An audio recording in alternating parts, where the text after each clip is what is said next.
Un saludo cordial a todos los integrantes de la Corporación Educativa de Extensión Profesional Gabriela Mistral. Vamos a concluir este módulo de arte y cultura con el componente artístico de danza, desarrollando un poco las manifestaciones o las costumbres de la selva. Hemos conocido acerca sobre el contexto histórico de la costa, ¿no? Y específicamente del festejo, ¿no? Y cómo esta manifestación, esta costumbre, esta danza, sigue vigente hasta nuestros días, pero todo el contexto que se da. Claro que también hay, muy aparte del festejo, otras manifestaciones que ya hemos visto, ¿no? Dentro de la clase. Las danzas andinas o danzas en la sierra que específicamente hemos conocido, ¿no? Y lo importante de la llegada de los españoles, que marca un hito en antes y después, ¿no? Hemos ejecutado el Huaylas, y el Huaylas se tiene que seguir practicando por ser una manifestación que demanda mucha práctica. Bueno, y ahora ingresamos a las danzas de la selva. Vamos a hacer una danza, el movido típico, ¿no? Una danza muy impregnada en la zona selva, pero que esta parte de la selva tiene sus características especiales, muy diferentes al de la costa y muy diferentes al de la sierra. Y vamos a ingresar, nuevamente, antes de poder hablar de la misma danza, vamos a hablar un poco del contexto histórico, que es muy importante que como docentes podamos conocer.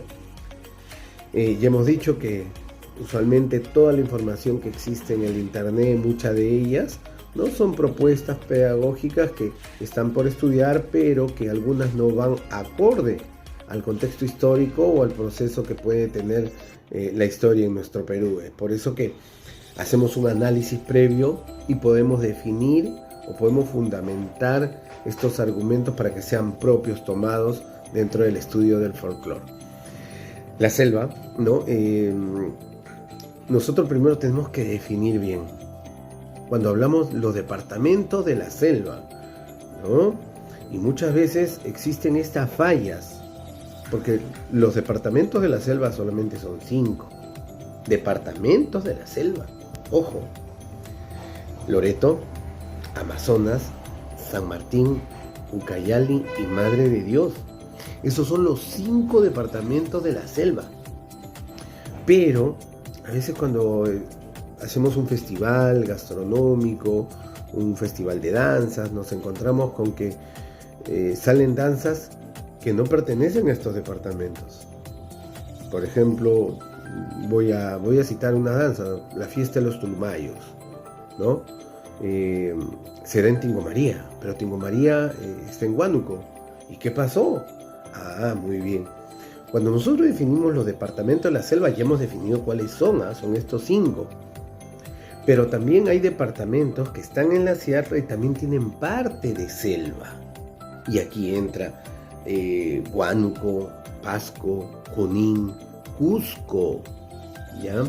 Y algo muy especial, por ejemplo, La Libertad. La Libertad está en las 3 regiones. Tiene costa, tiene sierra y tiene selva.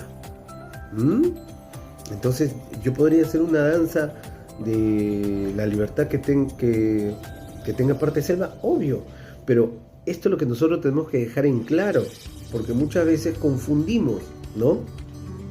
Entonces vamos a hacer danzas de la sierra, danzas de la selva, o vamos a trabajar, ¿no?, departamentos de la selva, y no confundirlo, por favor, ¿ya? Cuando yo digo que los departamentos de la selva, es que toda su extensión geográfica es de la selva, ¿ya? Entonces, profesor, ¿está mal que yo haga la fiesta de los Tulmayos? ¿Está mal que yo haga los cholones de Huánuco? No, está bien, porque también tienen parte selva, ¿ya? Por eso hay que dejar bien en claro esta postura y no puede haber confusiones. La selva, de alguna manera, tiene algo muy especial, ¿no? Las manifestaciones culturales siguen vigentes en algunas tribus. Hay algunas tribus que tienen su vigencia, no tienen la mano del hombre moderno, o sea, La conquista cuando llegó, y aquí vamos a ver algo muy especial, ¿no? A diferencia de las danzas andinas, ¿no? Vamos a encontrar que la conquista no surgió en ellos gran cambio. Mejor dicho, los españoles no llegaron y no pudieron conquistar, ¿no? Por el contrario, los españoles sufrieron mucho en aquellas zonas. Y si nos vamos un poco más atrás en el tiempo, vamos a encontrar que no tan solo los españoles, sino también los incas. Los incas no pudieron ir a la conquista y que esto sea parte del gran imperio. Por ejemplo, en la zona del Antisuyo, que es la parte de la zona de la selva de Cusco, fue una parte, mas no fue todo. Entonces, vamos a encontrar que la selva tiene una gran característica, ¿no? Que no fue conquistada. ¿Y cómo así entonces existen estas manifestaciones, profesor? Vamos a conocerlo un poco más adelante. Entonces, la selva tiene, igual como en las diferentes culturas de nuestro Perú, ¿no?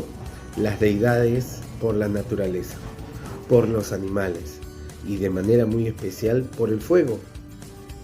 Estas manifestaciones, estas tribus, ¿no? Aún mantienen estas culturas, estas vigencias. Entonces podemos decir de que igual las costumbres y tradiciones siguen vigentes, ¿verdad? Ahora, profesor, si usted dice que las costumbres y tradiciones siguen vigentes, entonces ¿por qué se celebra la fiesta de San Juan? Entonces no llegaron los españoles y nos conquistaron. Muy buena pregunta, porque tú me dices, profesor, usted dice que los españoles no llegaron a conquistar esta zona. Muy bien, no fue conquistada a la fuerza, sino fue conquistada de otra manera, evangelizando. Entonces, cuando los españoles llegan en busca de este gran tesoro perdido, el dorado, ¿no? Que es una famosa leyenda, cuento, que hasta en grandes películas podemos verlos en nuestros tiempos, ¿no? Que van en busca del gran tesoro, de esa gran fortaleza, de esa gran ciudad de oro, ¿no? De aquella donde van a encontrar las paredes, los pisos, los muebles de oro, y tras de ello los conquistadores, ¿no? Como Francisco de Orellana y demás de ellos, ¿no? Entonces descubrieron el Amazonas. Francisco de Orellana descubrió el Amazonas y se hizo diferentes expediciones. Y aquí los españoles encontraron, ¿no? Diferentes enfermedades y no pudieron adaptarse a los climas y a todo ello. Al no poder conquistarlo, ¿no? Porque estas tribus tenían otro tipo de fuerza, no eran como las culturas andinas donde fueron sumisos, ¿no? También las enfermedades no apoyaron a ello y estas tribus defendieron con todo, ¿no? Sus zonas. Pero entró otra cosa, la evangelización. Entonces, tanto los franciscanos como los jesuitas ingresaron a la parte de la selva y empezaron a evangelizar, a adoctrinar. Es por eso que tomaron una postura de bautizo.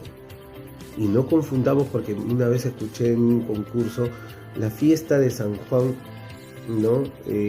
Apóstol, más no es así. La fiesta es la fiesta de San Juan Bautista, y la fiesta de San Juan se da en toda la selva peruana, y en las partes donde no solamente hay selva, sino hay parte de selva, como Huánuco, por ejemplo. Huánuco, Pasco, Junín también celebran la fiesta de San Juan, pero con más fuerza en Loreto, en Amazonas, en Ucayali, San Martín, Madre de Dios. Entonces, ¿por qué se da la fiesta de San Juan y por qué se da en todos los lugares? Porque, ¿no? Los franciscanos, los jesuitas empezaron a bautizar y utilizaron el río donde fue bautizado Jesús. Y esto hablamos del sincretismo. Nuevamente ingresa, ya no por la fuerza, sino por la fe. ¿Dónde fue bautizado Jesús? En el río, ¿verdad? ¿Y ahora qué río hay de mayor extensión en esta zona? El Amazonas. Entonces pusieron, ¿qué cosa? No a Jesús, a San Juan. San Juan Bautista empezó a darse, ¿no? A ampliarse esta manifestación por toda la selva peruana. y todo el mundo quería bautizarse y querían ser parte de esta gran festividad de la fiesta de San Juan. Es por eso que hasta ahora en toda la selva se celebra esta manifestación, ¿sí? Y bueno, vamos a encontrar, ya lo hemos conocido, ¿no? Ya le hemos dicho de que ellos tenían gran adoración, deidad hacia la naturaleza, ¿no? Hacia los animales. Entonces, estas costumbres, estas manifestaciones han continuado. Sí, una vez que ya estas poblaciones indígenas, ¿no? De alguna manera parte de la selva fueron ya evangelizadas, empezaron a entrar algunas costumbres, por ejemplo la yunza, la huncha, conocida como, ¿no?, la huncha en la selva, y se dan diferentes tipos también, ¿no? Entonces queremos que puedan conocer este contexto histórico, ¿no? Este contexto histórico que es muy importante. De alguna manera los machihuengas es una de las tribus que continúa hasta nuestros tiempos, ¿no? Vigente, es una de las tribus que no ha sido tocado por el hombre, y vamos a encontrar mucho más tribus en la selva, y algunas de ellas con sus costumbres muy arraigadas, que no es posible que entre cualquier persona, ¿no? Entonces vamos conociendo estas costumbres, estas manifestaciones. En nuestra clase presencial vamos a hablar un poco más acerca sobre estas manifestaciones tradicionales que hay en la selva, y vamos a entrar a hablar acerca sobre el movido típico, una manifestación muy alegre en la selva y que la vamos a conocer. Nos vemos en la clase este sábado.